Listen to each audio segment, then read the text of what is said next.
Monsieur Madelin, bonjour, vous êtes ici sur le salon Educatech Educatis. Alors, j'ai envie de vous poser une question. Est-ce qu'aujourd'hui, vous pensez que le logiciel libre a une position à prendre dans l'enseignement? Est-ce que vous pensez que le logiciel libre a un avenir dans l'enseignement? Toute la philosophie du programme que je présente ici à ce salon, qui est le programme Sans Corée, c'est un programme mondial de partage des connaissances, considéré comme une sorte de bien commun universel. Ça suppose deux choses: des logiciels libres pour faire cours et pour préparer ces cours, pour créer des ressources numériques. C'est ce que nous faisons avec un logiciel qui s'appelle couteau suisse de la création, qui s'appelle Open Sans Corée. Et puis, dans le même temps, il faut que ces ressources, pour qu'elles puissent être échangées avec d'autres enseignants, c'est formidable le numérique, ça permet d'échanger gratuitement. Et puis, c'est le seul échange qui fait que lorsque je donne quelque chose, je m'enrichis aussi en même temps.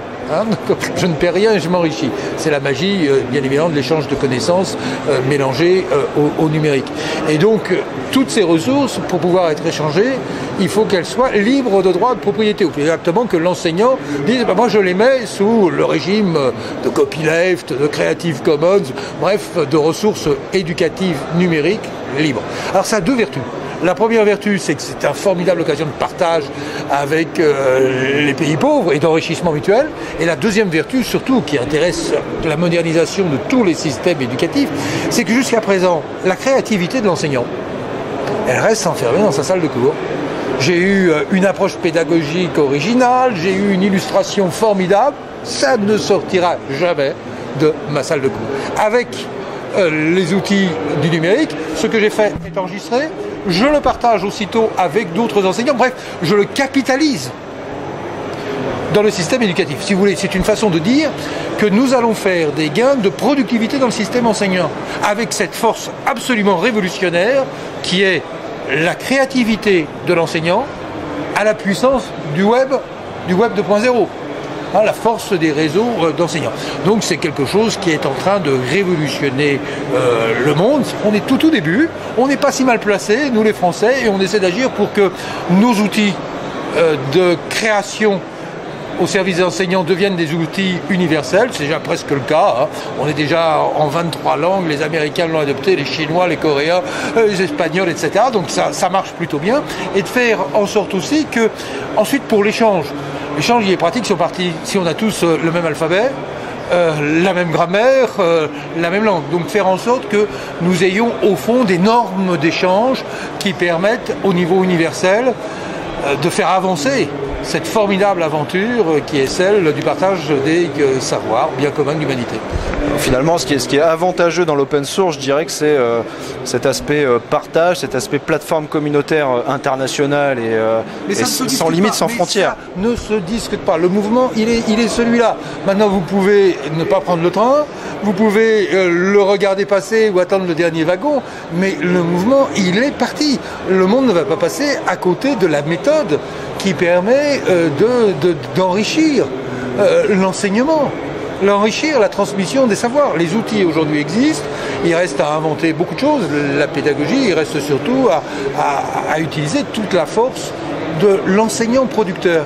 Les gens qui réfléchissent sur le futur, Alvin Toffler qui a écrit beaucoup, Le choc du futur, la civilisation, nouvelle civilisation de la connaissance numérique, et qui réfléchit dans son dernier livre, La richesse révolutionnaire, sur une transformation de l'économie au fond. On va tous être un peu producteurs et tous un peu consommateurs.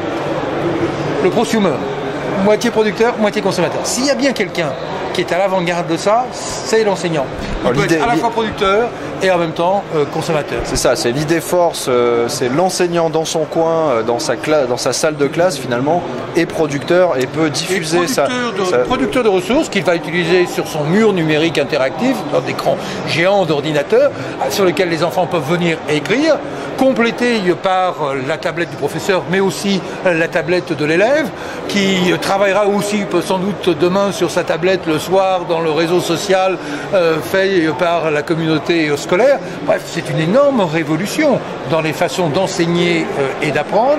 Mais pour que cette révolution soit féconde, il faut qu'elle repose sur des outils libres de droit et sur des ressources libres de droit. C'est une transformation économique et elle est logique. Elle est logique parce que même si toute ressource, sa production a un coût, le temps de l'enseignant, même s'il le fait bénévole ou s'il le fait, d'autres le font en le vendant. Le problème, c'est qu'ensuite, la reproduction et l'enrichissement sont gratuits. Si je produis une voiture ou un manuel scolaire, un exemplaire supplémentaire, ça me coûte de l'argent. Si je produis une ressource numérique, la diffusion se fait à coût marginal zéro. C'est une énorme révolution. Et donc vous voyez bien que nous sommes d'entrer dans une nouvelle économie. Et que cette nouvelle économie, elle sera très largement, ou en tout cas partiellement déjà, mais très largement à mon avis, une non marchande. Et que c'est une force extraordinaire qui va révolutionner le monde. Bah, écoutez, je vous remercie et je vous souhaite une bonne fin de salon.